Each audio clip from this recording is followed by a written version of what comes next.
이번에 김은경 혁신위원장에 대해서 나온 폭로를 보고 있으니까 참으로 소름 끼치고 무섭다라는 생각이 드는데요. 어디서 정말 저런 인재를 구해온 것인지 이재명 대표가 새삼스럽게 대단하다라는 생각도 듭니다. 우선 일단 지금 계속해서 시끄러워지고 있습니다. 김은경의 신우이라고 밝힌 분이 이 폭로글을 올린 것 때문에 굉장히 시끄러운데, 자, 그러면 이제 우리가 그 폭로글의 내용을 하나둘씩 살펴보기 전에 폭로글을 쓴 사람이 누구냐, 이거부터 알아야 되는 거 아니겠습니까? 누가 썼는지를 알아야 정말로 신우이가 맞는지 그게 확인이 돼야 이 글의 신빙성이 확보가 될 수가 있을 텐데, 일단 글을 쓰신 분은 본인 스스로를 다음과 같이 소개하고 있어요. 미국으로 간 지 지금 20년이 된 사람이고, 자기가 미국에서 작가로 활동하고 있고 미주 한국일보 칼럼니스트이기도 합니다 라고 이제 소개하고 있는데, 그 제가 찾아보니까 금방 나왔습니다. 김진아 씨더라고요. 김은경의 신우이라고 밝힌 분이 김진아 씨라는 겁니다. 그리고 실제로 미주 한국일보에서 다음과 같이 김진아의 살며 생각하며 라고 하는 칼럼도 쓰고 계시고요. 그리고 킴스 패밀리 인 아메리카 해서 이런 식으로 책까지도 출간을 하셨습니다. 그러니까 실제로 자기에 대해서 밝힌 것처럼 작가로 칼럼니스트로 활동하고 있는 게 맞다라는 것이겠고요. 본인에 대한 그게 확보가 됐으니까 쉽지 않을 겁니다. 본인에 대한 그게 확보가 된 상태에서 가짜, 거짓말, 가짜 뉴스 이런 거를 유포하는 거는 당연히 말도 안 되겠죠. 김은경을 상대로 해가지고 더더욱.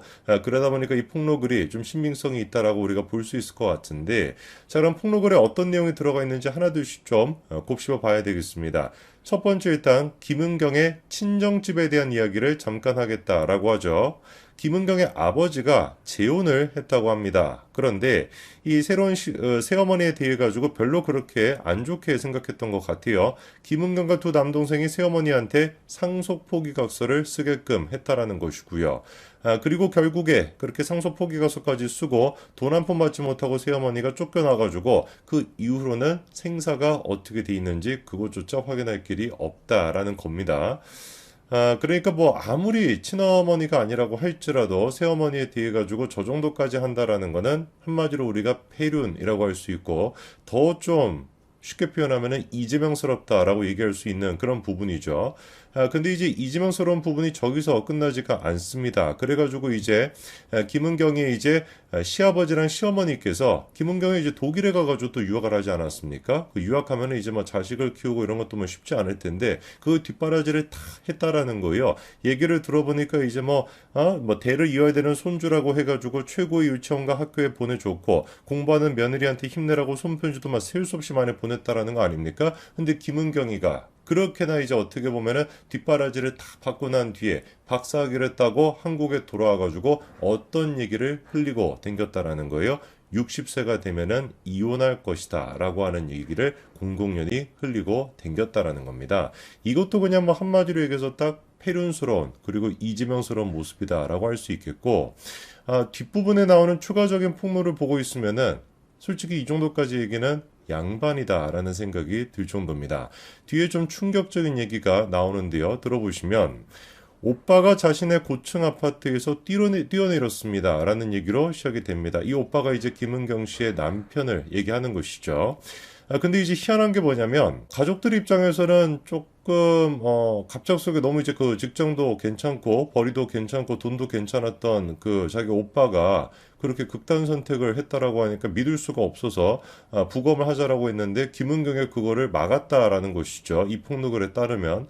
그러다 보니까 묘하게 뭔가 김은경이랑 오빠가 이런 선택을 한 거에 연관이 되어 있는 거 아니냐라는 의심을 우리가 들 수 있는 부분인데, 글을 보면은 그 의심이 조금 더 커집니다. 당시 이제 그 김은경이 밝혔던 상황을 들어보면은 오빠가 자기 무릎을 베고 누워서 자기한테 사랑한다라고 얘기했대요. 침이 내 무릎에 흐를 만큼 사랑한다라는 말을 많이 하고 들어갔다. 그러더니 갑자기 그런 선택을 했다라는 거예요. 그러니까 굉장히 좀 어떻게 보면은 아내 입장에서 자기 남편이 극단 선택을 시도를 했고, 그리고 그 직전에 지금 상황을 묘사하고 있는 것인데, 일반적인 아내라고 한다면 이런 상황에서 그 남편의 마지막 순간에 대해 가지고 침이 내 무릎에 흐를 만큼 사랑한다는 말을 많이 했다라는 식으로 세부적으로 이렇게 표현을 못 하겠죠. 일반적으로 남편이 그런 선택을 했다는 것이 너무 고통스럽기 때문에 이런 어떤 얘기를 하는 것 자체가 쉽지 않을 겁니다. 근데 김은경이 같은 경우는 어떤 의도가 있는지는 모르겠지만 뭔가 남편과 자기 사이에 관계 어떤 문제가 없었다. 우리는 굉장히 사랑하는 사이였다. 부부관계 굉장히 좋았다. 라는 거를 강조하고 싶어서인지 뭔지는 모르겠습니다만 침이 내 무릎에 흐를 만큼 사랑한다는 말을 많이 했다라는 표현까지도 약간 어거지로 저렇게 지금 들어가 있는 상태입니다. 그런데 이게 이제 좀 비상식적이라는 생각이 드는데 그거를 우리가 더 키우는 그 얘기가 뭐냐면 둘째 아이가 있는데 그 둘째 아이가 뭐라고 얘기를 했다라는 거예요. 엄마랑 아빠가 싸웠다. 그래서 아빠가 화가 나서 뛰어내렸다. 이렇게 둘째 아이가 얘기했다는 겁니다. 그럼 김은경 씨 같은 경우는 남편이 자기한테 뭐 침이 무릎에 닿을 만큼 그렇게 사랑한다라는 말을 많이 했어. 근데 갑자기 방에 들어가더니 그런 선택을 했어. 라고 얘기하고 있고 아이 같은 경우는 엄마 아빠가 막 싸웠어. 그래서 아빠가 화가 나서 뛰어내렸어. 라고 얘기하고 있는데 이 두 가지 지금 얘기 중에서 상식적이다. 더 신빙성이 있다라고 할 수 있는 얘기는 어떤 얘기겠습니까? 당연히 누가 듣든지 간에 아이 얘기가 더 합리적으로 들리지 않습니까? 당시 이제 그 오빠의 상황을 얘기하고 있습니다. 친정아빠가 전기사업을 시작해가지고 소방과 관련된 특허를 9개나 가지고 있었고 오빠가 그 덕으로 세무조사를 받아야 할 만큼 재산이 불어났고 당시에 강남에 있는 아파트와 빌라까지도 매입할 정도로 굉장히 재산 상태가 좋았다라는 겁니다. 그렇죠? 그러니까 딱히 뭐 경제적인 문제가 있어가지고 극단 선택을 시도할 이유는 없었다라는 걸 지금 얘기하고 싶은 것 같고 그리고 자기 남편이 그렇게 세상을 떠나고 그 이후에 김은경이 보인 반응도 굉장히 좀 소름 끼칩니다.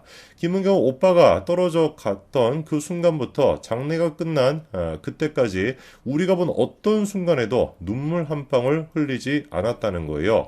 장례가 끝나고 바로 다음날 남편의 사망신고를 한 거는 물론이고 오빠가 타고 다니던 고급차를 바로 처분했고 그리고 그때 당시에 제일 잘 나갔던 어떤 지역으로 또 이사를 갔다는 겁니까? 설해마을로까지 이사를 갔다라는 겁니다. 뭐 눈물 흘리지 않는 것뿐만 아니라 장례가 끝나고 바로 사망신고를 한다. 이것도 아마 겪어보신 분들은 아시겠지만 그 쉽지 않은 일이고요. 거기에다가 이제 뭐 남편이 타고 다녔던 차를 처분하고 그리고 또 강남으로 또 이사를 간다. 이 모든 것들이 전부 다 좀 의심스럽긴 합니다. 그러면서 더더욱 의심스러운 게 뭐냐? 어수선한 틈을 타가지고 아빠의 사업체를 자신의 친동생 이름으로 바꿔버렸다라는 거예요.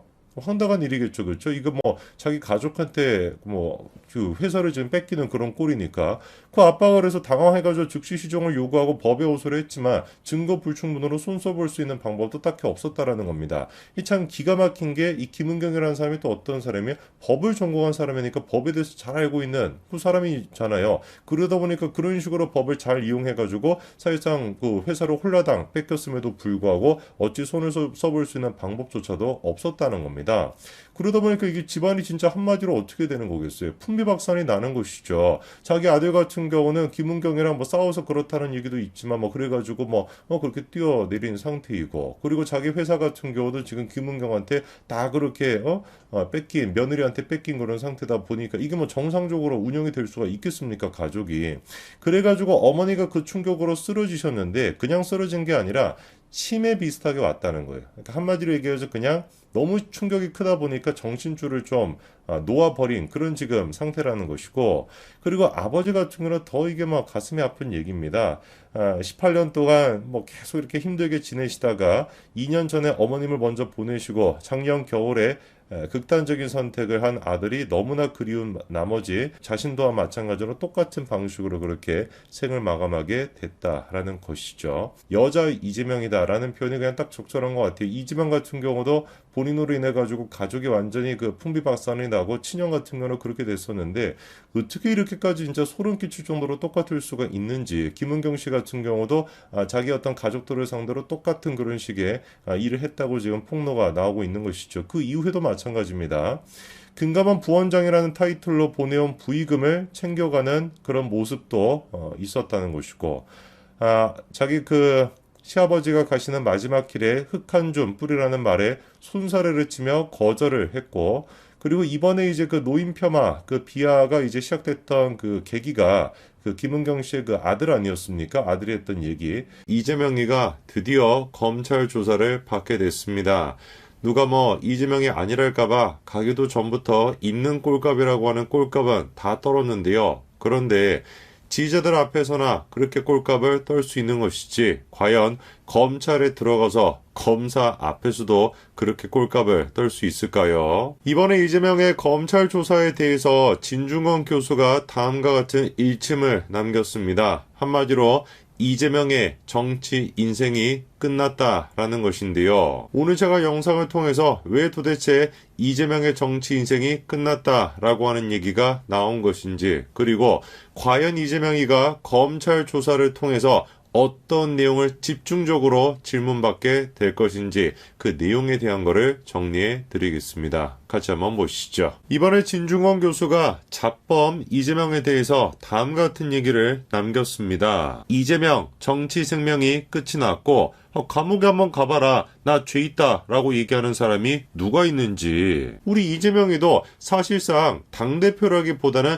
잡범이기 때문에 그 사람들이나 이재명이나 뭐 똑같은 거 아니겠습니까? 자, 그런데 우리 황운하가 하는 얘기를 들어보면은 이거는 뭐 웃긴 것도 아니고 그냥 뭐 기괴할 뿐인데, 깡패를 잡겠다고 설쳐대는 검찰이 민주주의의 적이다 뭐 이런 얘기를 하시던데, 근데 뭐 맞는 얘기 한 가지가 있기는 있습니다. 검찰이 깡패를 잡겠다고 설쳐된다라고 하니까 뭐 바꿔 얘기해서 이재명 대표가 깡패다 뭐 이 뜻인 거 아니겠습니까? 그거 하나만큼은 맞는 얘기죠. 그리고 가장 우선적으로 격리를 시켜야 되는 사람이 바로 이재명 대표죠. 26일날 검찰 조사를 코앞에 앞두고 무슨 뭐 국가폭력 피해자들과 만났다라고 하는데 뻔하지 않습니까? 왜 도대체 검찰 조사를 앞두고 저런 사람들을 만났겠어요? 자기 또한 마찬가지로 검찰의 조작 수사의 피해자다 이런 식의 메시지를 주기 위해서 생쇼를 다하는 거 아니겠습니까? 이게 이재명이라니까요. 끝까지 진짜 이재명이가 발악을 하고 있습니다. 출석하기 전에도 조사를 한 번 받을 거냐, 두 번을 받을 거냐, 아침 9시에 갈 거냐, 10시 반에 갈 거냐, 이거를 가지고 실랑이를 벌였다고 하는데, 아니 세상 천지에 깡패도 이런 깡패가 다 있습니까? 무슨 뭐 분당 야탑에 있다라고 하는 국제 마피아파, 이 사람들이 지금 문제가 아니라 이재명이가 문제인 거예요. 정치 깡패가 제일 무서운 깡패 아닙니까? 검찰도 그냥 저런 식으로 쥐락펴락 하는데 누가 도대체 검찰 피의자인 사람이 검찰을 상대로 일방적으로 내가 그냥 28일에 가겠다, 내가 그냥 10시 반에 가겠다 이렇게 얘기할 수 있는 사람이 누가 있습니까? 깡패였으면 상상도 못하는 일이죠. 왜 저렇게 이재명이가 출석 시간까지도 집착을 하냐? 이유가 뻔한 거 아니겠습니까? 아침 9시에 가면은 저녁 9시까지 조사를 받아야 되는데 10시 반쯤에 가면은 뭐 조금 뭐 시작하려고 하니까 뭐 12시쯤 돼가지고 국밥 한 그릇 드시고 그 다음에 저녁 9시까지 하니까 조사를 받을 수 있는 시간을 최대한 줄이고자 그래가지고 10시 반에 가겠다고 하는 겁니다. 가만히 생각해보니까 이거는 뭐 우리가 화낼 일이 아니죠. 그냥 뭐라고 생각하면 되는 거예요. 야 진짜 딱하구나. 제일 야당의 당대표 정도 되는 인간이 검찰 조사를 받기 싫어가지고 저렇게까지 몸부림을 치는구나. 그렇게 검찰이 무섭구나. 그냥 이렇게 딱하게 생각하면 됩니다. 참으로 진짜 이재명이가 불쌍하다라는 생각이 드는 게 가기 전에 또 뭐 했습니까? 민주당의 국회의원 168명 전체 다한테 편지까지도 보냈대요. 겉으로 봤었을 때는 자기가 밀어붙이고 있는 기본 사인가 뭔가 뭐 이거에 뭐 참여해달라라고 하는 내용인데 택도 없는 소리죠. 그냥 뭐 데스노트 같은 거 작성하고 있는 거예요. 누가 내가 이렇게까지 편지를 보냈는데 내가 밀어붙이는 정책에 참여를 안 했는지 한 명 한 명씩 이름 정리해놓고 데스노트 만드는 거, 그게 지금 목적인 거 아니겠습니까? 자, 그러면은 도대체 이번에 조사를 받을 때 이재명에 대해서 가장 중요한 조사의 핵심 포인트가 뭐냐? 바로 이겁니다. 공익 환수를 했다라고 하는데 이재명 측에서는 5,500억 정도를 했다고 보고 있고 검찰에서는 1,800억 정도를 했다고 보고 있는데요. 사실 대장동 논란이 제일 처음 터졌을 때부터 이재명이가 당군 이래 최대 공익 환수 사업이다 뭐다 이렇게 떠벌렸었죠. 근데 또 희한한 게 몸통은 또 윤석열이래요. 무슨 말을 하는지 모르겠다니까요. 그러면은 이재명이가 공익 환수를 했다라고 하는 5,500억의 근거가 뭐냐? 이겁니다. 공원을 조성하고요, 도로 같은 거를 닦고 터널을 만들고 요래 가지고 5,500억이 만들어졌다는 거죠. 그러니까 제 아무리 민간 사업자들이 뭐 이익을 많이 가져갔다라고 한데 그게 4천억 정도밖에 안 되니까 공익 환수가 된 금액이 훨씬 더 크지 않냐? 그래서 자기한테는 배임 혐의가 없다. 이게 이재명 측의 논리입니다. 자, 그런데 상식적으로 우리가 좀 생각을 해보자고요. 아까 전에 이재명이가 공익환수다라고 했던 게 뭐였습니까?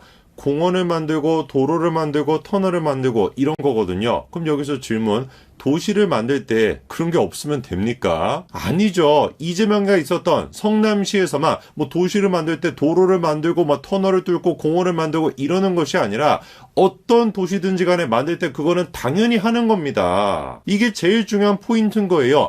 당연히 해야 되는 기반 시설을 만들었던 거, 그거를 이재명이는 싹 포장을 해가지고 공익환수 사업을 했다, 이렇게 사기를 치고 있는 겁니다. 그러니까 검찰은 택도 없는 소리 하지 마라, 5,500억이 아니라 1,800억이라는 거죠. 그 돈이 뭡니까? 간단합니다. 성남 도계공이 가져갔던 돈, 그게 이제 검찰이 봤었을 때 공익환수란 금액이라는 거죠. 충분히 상식적으로 판단하실 거라고 믿습니다. 도로 만들고 터널 뚫고 공원 만드는 거, 이거를 가지고 공익환수라고 볼 것인지, 그게 아니라고 한다면 성남 도계공에서 가져갔던 배당금, 그거를 공익환수라고 볼 것인지 상식적으로 충분히 판단하실 수 있을 겁니다. 그리고 애당초 제1공단의 공원, 이게 진짜로 공익환수다? 이 양심이 없는 얘기입니다. 왜냐? 제일 처음에만 하더라도 이재명이가 대장동이랑 제1공단의 공원화, 이 두 가지를 결합시켜가지고 개발하겠다, 이렇게 얘기했었거든요. 실제로 대장동 논란이 불거졌었을 때 이게 공익환수 사업이다 라고 주장했던 근거가 뭐였습니까? 정말로 민간 사업자들한테 이익을 몰아주겠다라는 생각이었다라고 한다면 애당초 그냥 결합 방식으로 안 했을 거다, 이게 이재명 측의 항변이었거든요. 그런데 중요한 게 뭡니까? 결국에는 결합 방식으로 안 했어요. 분리를 시켜가지고 개발을 시켰습니다. 그리고 그 이유가 검찰이 봤었을 때는 민간 사업자들한테 이익을 몰아주기 위해서였다라는 거죠. 해당 내용에 대해서는 남욱의 녹취록을 통해서도 우리가 확인할 수 있습니다. 2014년도 4월 30일 남욱이 뭐라고 합니까? 제1공단 부지를 공원으로 만들지 않을지는 가봐야 하는 것이다. 이거는 놔둔 상태에서 대장동 먼저 스타트할 것이다, 분리시켜서 개발할 것이다, 이렇게 예언을 하고요. 희한하게 기가 막히게 딱 남욱의 예언대로 그대로 현실이 됩니다. 정말로 이재명 측에서 항변했던 것처럼 대장동 민간 사업자들한테 이익을 몰아줄 생각이 아예 없었다라고 한다면 그냥 뭐 했으면 되겠어요? 처음에 주장했던 그대로 분리를 시키는 것이 아니라 결합 방식으로 쭉 진행을 시키면 됐겠죠. 뭐하러 분리를 시키겠습니까? 누가 보든지 간에 마치 이것이 공익사업을 위한 것처럼 그런 척하기 위해 가지고 처음에는 결합 방식인 척 했다가 나중에 가서는 슬며시 분리 개발 방식으로 바꿨다, 이렇게밖에 볼 수가 없는 것이죠.